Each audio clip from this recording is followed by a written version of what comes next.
a sense of burdenness, the belief that they have become a problem, an inconvenience, or a waste of resources. And lastly, escapism. Anywhere but here is better for me. Going anywhere except feeling what I'm feeling is a better option. So we look at our survivors.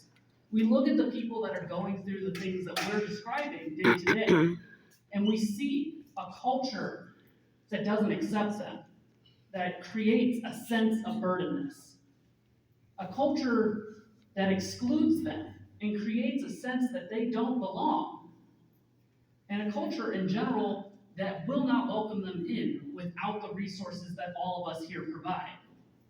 And so we stop that escapism, we stop that sense of burdenness, we stop that sense of not belonging.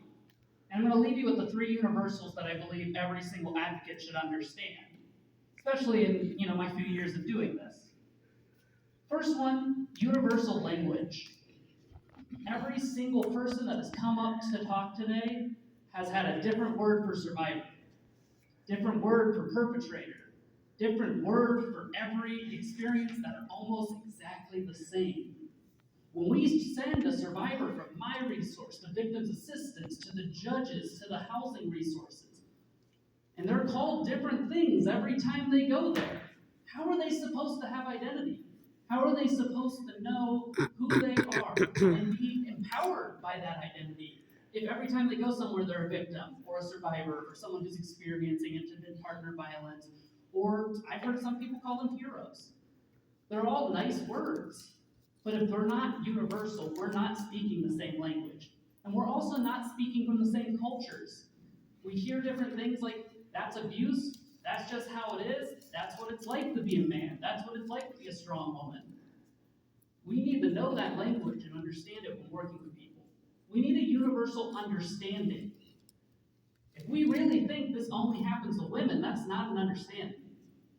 If we exclude sexual minorities, different sexualities, different cultures, different people of different ethnicities, we don't have a universal understanding.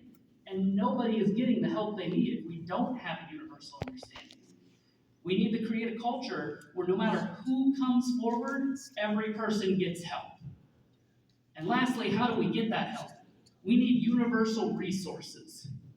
Resources that don't exclude people because they don't meet all the checkboxes. Resources that don't exclude people because, well, yes, they went through something, but we don't help them. Or yes, they went through something, but we don't support whatever they're doing because of X, Y, and Z. It's the lack of not helping the perpetrators, lack of helping the minorities, lack of helping everyone in those intersectionalities we talked about earlier.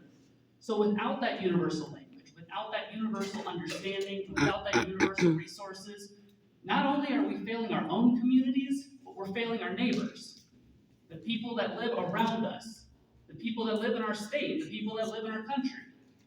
And so I would encourage you all as advocates to use those universals every time you work with someone, because as someone who has seen the perpetrator get arrested and seen someone lose a family member, every end you need to treat them with that respect, or else they might not come back and look for help.